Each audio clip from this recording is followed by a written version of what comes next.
Friends, welcome to our channel. Latest ఎపిసోడ్లో ఏం జరగబోతుందో ముందుగానే తెలుసుకుందాం. ఫ్రెండ్స్, డైలీ సీరియల్ నోటిఫికేషన్ కోసం ఛానల్ని సబ్స్క్రైబ్ చేసుకోండి ఫ్రెండ్స్. అండ్ పక్కనే ఉన్న బెల్ ఐకాన్ని క్లిక్ చేసి ఆల్ ఆప్షన్ని సెలెక్ట్ చేసేయండి. ఇక విశాలాక్షి, ఏవండి, ఆ ఖాళీగాడు చూస్తే డబ్బు అడుగుతున్నారు, మీరేమో డబ్బు పని మీద బయటకు వెళ్ళొచ్చారు, ఏమీ మాట్లాడటం లేదేంటండి, ఇంతకీ ఏం నిర్ణయం తీసుకున్నారండి అని అనగానే, ఇంకేం నిర్ణయం తీసుకుంటాను విశాలాక్షి, మన దగ్గర ఏముంది, ఈ ఇల్లే కదా, ఫస్ట్ ఈ ఇల్లు తాకట్టు పెడదామనుకున్నాం, కానీ డబ్బు ఎక్కువైంది కాబట్టి ఏకంగా ఇల్లు అమ్ముకునే ప్రాసెస్సే రేపు మధ్యాహ్నం జరగబోతుంది అని చెప్పి అనగానే, ఏంటండి, ఉన్న ఈ ఇల్లు కూడా అమ్మేస్తామా, ఈ ఇల్లు అమ్మేసి అద్దెంట్లో ఉన్నప్పటికైనా సత్యకు అన్ని నిజాలు తెలుస్తాయి కదండి, మరి ఒకసారి ఇదంతా సత్యకు చెప్దామా అండి అని అనగానే, వద్దు విశాలాక్షి, మన ప్రాబ్లంని మనమే బాధపడాలి, అత్తారింటికి పంపించిన కూతురికి మన కారణంతో టెన్షన్ ఇంకా ఎక్కువ కాకూడదు, తన కాపురం ఏదో తాను చేసుకుంటుంది, ఈ విషయం ఎట్టి పరిస్థితుల్లోనూ సత్యకి కానీ అల్లుడు గారికి కానీ తెలియటానికి వీల్లేదు అని చెప్పేసి విశ్వనాథం అంటూ ఉంటాడు. మరోపక్క సంధ్య ఇక సత్య దగ్గరికి వెళ్ళి పూర్తి నిజాలు చెప్పంగానే సత్య కంగారు పడిపోతుంది. ఇదేంటిది, కష్టపడి నాన్న డ్రీమ్ హౌస్ని, ఎప్పటి నుంచో అనుకున్న హౌస్ని సంపాదించుకుంటే ఇప్పుడు ఆ రౌడీ కారణంగా అమ్మేయడం ఏంటి, పద సంధ్య, నాన్నగారికి ఇల్లు అమ్మకోకుండా నేను అడ్డుపడతాను పద అని చెప్పేసేసి అంత పుట్టింటి ప్రాబ్లమ్స్లో కూడా వెళ్తూ అక్క, నేను పని మీద మా అమ్మ వాళ్ళ ఇంటికి వెళ్తున్నాను, టైంకి నువ్వు నేను ఇచ్చిన ట్యాబ్లెట్ మాత్రమే వేసుకో, ఇంకేమీ చెయ్యకు, ఫ్రూట్ జ్యూస్ ఫ్రెష్ జ్యూస్ మాత్రమే తాగు, బావగారిని నమ్మకు అని అనగానే, అలాగే సత్య, నువ్వెందుకో టెన్షన్ పడుతున్నట్టున్నావు, నువ్వు వెళ్ళు, నేను చూసుకుంటానులే అని చెప్పేసి రేణుకాకి ట్యాబ్లెట్లు వేసుకోమని చెప్పేసి ఇక బయలుదేరుతారు. వెళ్ళేసరికి ఇక అమ్మాయికి తెలియకోకూడదు అని అనగానే సత్య గుమ్మంలో నుంచి అంతా విని షాక్ అయిపోతుంది. ఇక వెంటనే సత్యని చూసి వాళ్ళ నాన్న కంగారు పడిపోతూ ఉంటే, ఎందుకు నాన్న పెళ్ళి అయిపోయినంత మాత్రాన నన్ను పరాయిదాన్ని ఎందుకు చేసేస్తున్నారు, ఇంతకాలం మన ఇంట్లోనే కదా నేను పుట్టి పెరిగి ఆనందంగా ఉన్నాను, పెళ్ళైపోతే ఈ ఇంటితో నాకే సంబంధం లేదా, ఈ ఇంటి సమస్యలతో సంబంధం లేదా, ఎందుకు నాన్న అలా ఆలోచిస్తున్నావు, నేను ఎప్పటికీ నీ కూతుర్నే కదా నాన్న, అలాంటప్పుడు ఈ ఇంటితో నాకెందుకు సంబంధం ఉండదు, అయినా ఇంత పెద్ద సమస్య వచ్చింది, పోనీ చిన్న సమస్య అయినా నేను పట్టించుకునే దాన్ని కాదు, ఇంత పెద్ద సమస్య వచ్చినప్పుడు నాకు ఎందుకు చెప్పాలని అనిపించటం లేదు అని చెప్పేసేసి సత్య బాధపడుతూ ఉంటుంది. ఇక వెంటనే ఆ మాటలకు, అమ్మ సత్య, మీ నాన్న నీ కాపురం బాగుండటం కోసమేనమ్మా ఈ రకంగా ఆలోచించాడు, నీకు చెప్పి ఇబ్బంది పెట్టడం ఇష్టం లేకేనమ్మా ఈ విషయాన్ని అందరం దాచిపెట్టాము అని చెప్పేసి అనగానే, ఇక వెంటనే ఆ మాటలకు, అసలు ఏంటి నాన్న, ఇల్లు అమ్మవలసిన అవసరం నీకేమొచ్చింది అని అనగానే, అప్పుడు వాళ్ళమ్మ, ఆ ఖాళీగాడు ఆ రోజు నిన్ను కిడ్నాప్ చేసి బలవంతం చేసిన వీడియోని వాడి దగ్గర పెట్టుకున్నాడంటమ్మా, ఆ వీడియోని ఇక బయటకు వదులుతపోతే 20 లక్షలు క్యాష్ కావాలని బెదిరిస్తున్నాడంట అని అనగానే సత్య షాక్ అయిపోతుంది. ఆ ఖాళీగాడు నన్ను కిడ్నాప్ చేయడం ఏంటి అని ఒక్కసారిగా ఆలోచిస్తుంది. ఇక వెంటనే అప్పుడు వాళ్ళమ్మ జరిగిందంతా చెప్పటంతో ఒక్కసారిగా షాక్ అయిపోతుంది. ఆ రోజు నా జీవితాన్ని నాశనం చేయాలి అని అనుకున్నది క్రిష్ కాదా, ఈ ఖాళీగాడా, అంటే నేను నా భర్తను నేను అపార్థం చేసుకున్నానా అని చెప్పేసేసి ఇక సత్య అయితే షాక్ అయిపోతుంది. అయితే ఇక ఇది ఇలా ఉండగా, ఎట్టి పరిస్థితుల్లోనూ వాడికి డబ్బు ఇవ్వటానికి వీల్లేదు నాన్న, రేపు వాడు డబ్బు ఇచ్చే టయానికి ఫోన్ చేయండి, వాడికి డబ్బు ఇస్తానని నమ్మించండి, తర్వాత ఏం చేయాలో నేను అదే చేస్తాను అని అనగానే, ఎందుకమ్మా గోటితో పోయేదానికి గొడ్డలి దాకా తెచ్చుకోవడం అని అనగానే, మీరు గోటితో పోయేదానికి గొడ్డలి దాకా వాడికి సమాధానం చెప్తున్నారు నాన్న, ఇప్పుడు మీ ప్రవర్తన కూడా అలాగే ఉంది, వాడిని ఏం చేయాలో ఎలా మభ్యపెట్టాలో నాకు తెలుసు, ముందు మీరు వాడు గనక ఫోన్ చేస్తే ఆ వీడియోని పట్టుకుని రమ్మని చెప్పండి, డబ్బు కూడా రెడీగా ఉందని చెప్పండి, ఆ తర్వాత నేను క్రిష్ వాడి సంగతి తెలుస్తాం, ఇంత చిన్న విషయానికి మన కష్టార్జితమైన ఈ ఇంటిని అమ్మేయటానికి మీ మనసు ఎలా ఒప్పింది నాన్న అని చెప్పేసి అనగానే, వద్దమ్మా అల్లుడు గారికి తెలియటానికి వీల్లేదు అని చెప్పేసి ఇక ఇంకా అంటూ ఉంటే, సరేనన్నా, అల్లుడు గారికి తెలియకోకుండానే నేనే చేస్తాను, సరేనా, అని చెప్పేసేసి సత్య ఇక వాళ్ళ ఇంట్లో జరిగినవన్నీ కూడా గుర్తు తెచ్చుకొని వాళ్ళ నాన్నకి ధైర్యం చెప్పేసేసి సరే అయితే నేను ఇక బయలుదేరుతాను అని చెప్పేసేసి సత్య అయితే బయలుదేరుతూ ఉంటుంది. అయితే ఇక ఇదిలా ఉండగా నందిని వచ్చేసేసి ఇప్పుడు ఈ డిస్కషన్ అంతటినీ కూడా వింటుంది. డిస్కషన్ అంతటినీ కూడా విన్న తర్వాత ఇక వెంటనే ఓహో ఉదయం సందీవిలు నలిగిపోతున్నది ఇదా అన్నమాట. ఆ కాళీగాడు ఏదో చేస్తున్నాడు, ఆ కాళీగాడికి భయపడిపోయి ఇట్లా చేస్తున్నారా? అమ్మో ఇప్పుడు నేను మా అత్తింటికి వెళ్తుంటుంటేనే మీ అత్తింటికి పో అంటున్నారు మా పుట్టింటోళ్ళు. ఇప్పుడు ఆ కాళీగాడికి భయపడిపోయి నిజంగానే వీళ్ళు డబ్బు ఇచ్చేసేసి ఇల్లంతా అమ్మేస్తే నా నా పుట్టింటోళ్ళ దగ్గర నాకు కొంచెం కూడా విలువ ఉండదు. నీ అత్తింటోళ్ళకి కనీసం ఉండటానికి ఇల్లు కూడా లేదు అని చెప్పేసేసి నా అన్నే నన్ను తిట్టొచ్చు. ఇక మా ఇంట్లో వాళ్ళే నాకు వేలు ఎత్తి చూపించవచ్చు. నా అత్తింటికి వాళ్ళకి ఇక సొంత ఇల్లు కూడా లేకపోతే ఎలాగా? ఈ విషయాన్ని నేను చిన్నన్నతో చెప్పాలి. చిన్నన్నతో చెప్తే చెప్పకుండా దీనికి సమస్యకు చెక్ పెడతాడు అని చెప్పేసేసి ఇక వెంటనే నందిని వాళ్ళ చిన్నన్నయ్య కృషికి అయితే ఫోన్ చేస్తుంది. ఏంది నందిని గిట్లా ఫోన్ చేసినావు అని అనగానే అన్నయ్య నీకు ఒక విషయం చెప్పాలి అని అనగానే ఏంటి చెప్పు అని చెప్పేసి అనగానే అన్నయ్య మా అత్త వాళ్ళు ఈ ఇంటిని అమ్మేద్దాం అనుకుంటున్నారు అని అనగానే అవును దేనికి? డబ్బు కోసం ఉదయం సేట్జీ దగ్గరికి కూడా వెళ్ళారు అని అనగానే ఎందుకా? ఆ కాళీగాడు ఏదో వదిన వీడియో ఒకటి ఉందంట, ఆ వీడియోని అడ్డు పెట్టుకొని వీళ్ళందరితోనూ ఆడుకుంటున్నాడు అని చెప్పేసి అనగానే ఆ కాళీగాడికి మొన్ననే దమ్కి ఇచ్చిన, అయినా వాడికి ఇంకా బుద్ధి రాలేదా అని చెప్పేసేసి క్రిష్ అనుకుంటూ ఉంటాడు.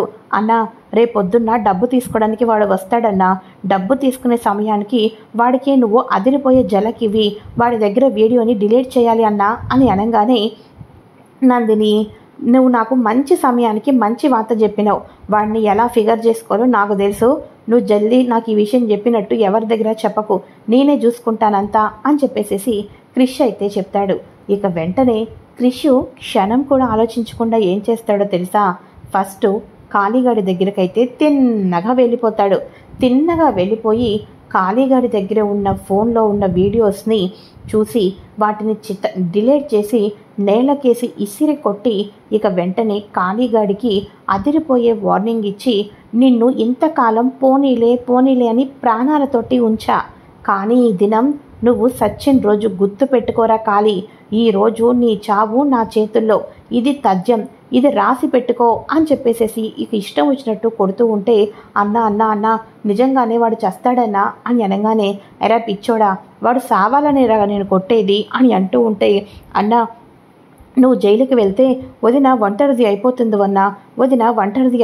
అదినా అన్న వద్దు అని అంటూ ఉంటే నువ్వు వీడియోలు తీసి నా పెళ్ళానికి ఇబ్బంది పెడతావురా అని చెప్పేసేసి వాడి చేతిని వాడి కాలిని ఇరక్కొట్టి వాడు అసలు దేనికి పనికి రాకోకుండా మరోసారి వీడియోలతో అమ్మాయిలతో ఇబ్బంది పెట్టకోకుండా వాడిని దేనికి పనికి రాకోకుండా చేసేసి ఇక వాడిని చితక్కొట్టడంతో వెళ్ళి హాస్పిటల్లో అడ్మిట్ చేపిస్తారు. కొన ఊపిరి మాత్రమే ఉండిపోతుంది. పూర్తిగా 90% అయితే బాడీ అంతా ఫుల్ డ్యామేజ్ అయిపోతుంది. ప్రాణాపాయ స్థితిలో కాళీ అయితే హాస్పిటల్లో అడ్మిట్ అవుతాడు.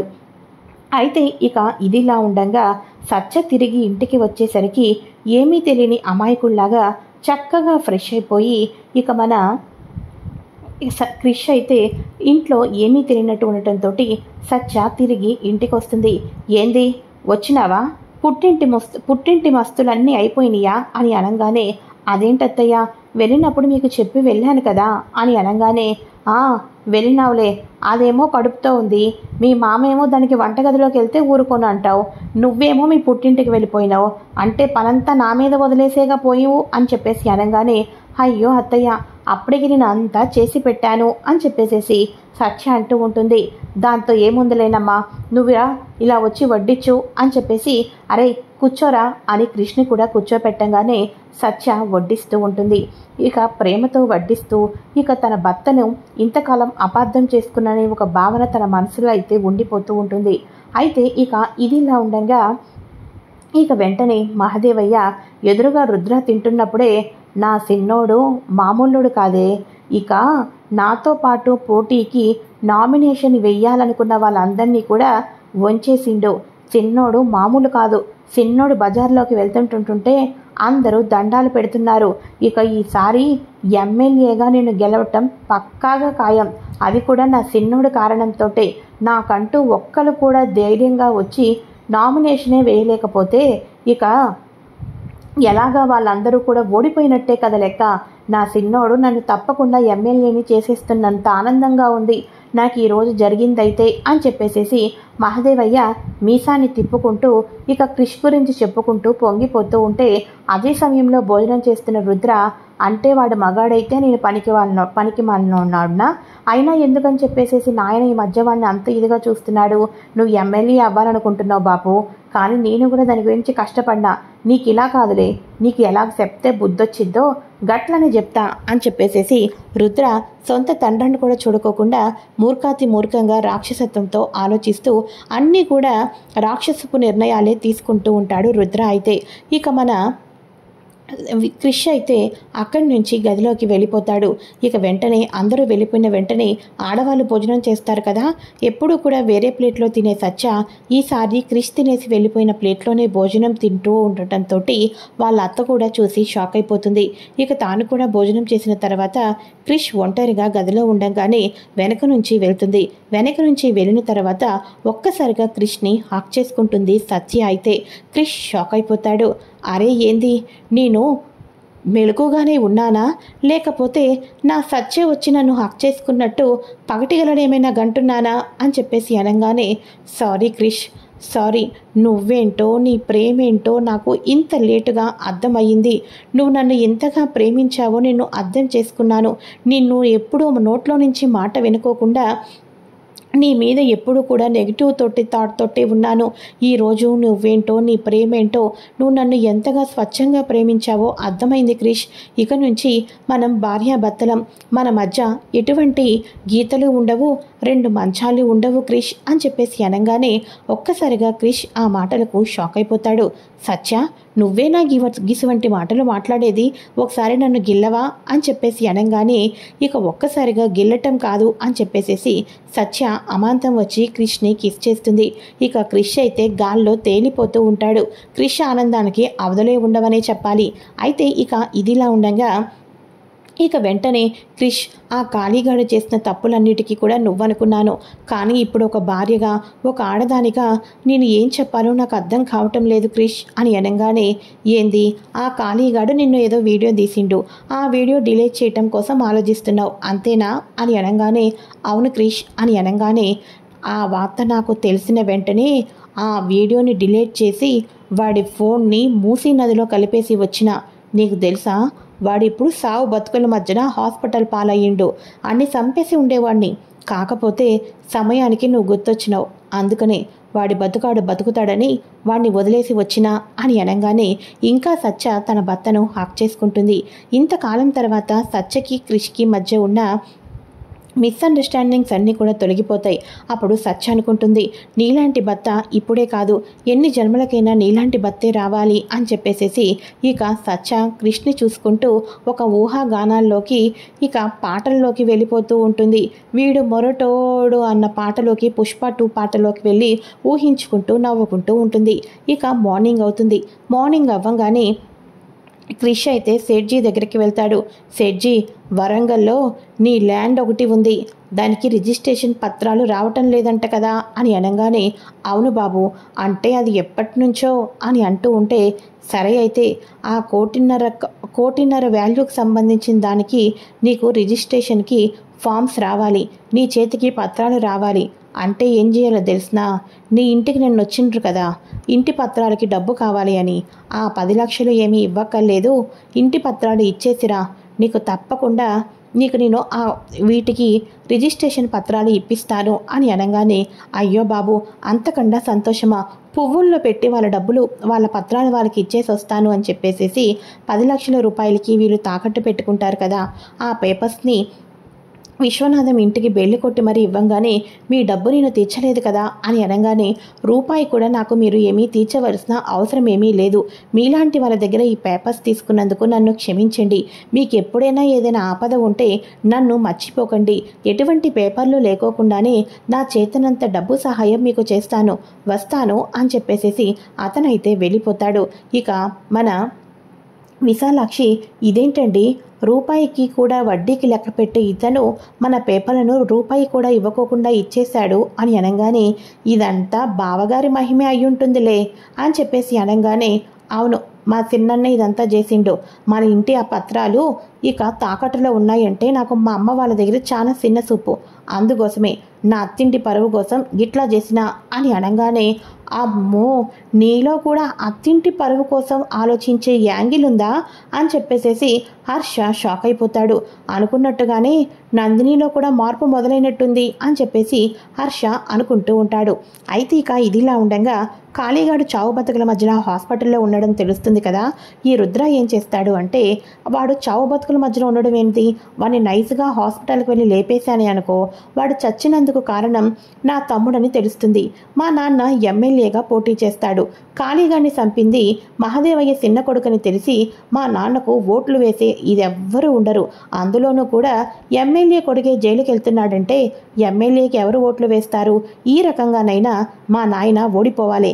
ఇంతకాలం చిన్న కొడుకును చూసుకొని మీసం తిప్పినాడు కదా, అప్పుడు మా నాయనకి నేనేంటో అర్థమవుతుంది అని చెప్పేసేసి ఈ రకంగా రుద్ర హాస్పిటల్కి వెళ్ళి కాళీగడి ఆక్సిజన్ తీయటానికి ప్రయత్నం చేస్తూ ఉంటాడు. ఇలా కాళీగడికి ఆక్సిజన్ తీస్తూ ఉండగా వెనక నుంచి రుద్ర భుజం మీద చేయి వేయటంతో రుద్ర షాక్ అయిపోతాడు. మరి ఇంతకీ రుద్ర భుజం మీద చేయి వేసి కాళీ చావును ఆపింది ఎవరు? తర్వాత ఏం జరగబోతుంది? ముందుగా తెలుసుకోవాలి అనుకుంటే తప్పకుండా ఛానల్ని సబ్స్క్రైబ్ చేసుకోండి ఫ్రెండ్స్. అండ్ పక్కనే ఉన్న బెల్ ఐకాన్ని క్లిక్ చేసి ఆల్ ఆప్షన్ని సెలెక్ట్ చేసేయండి. Thanks for watching. బాయ్.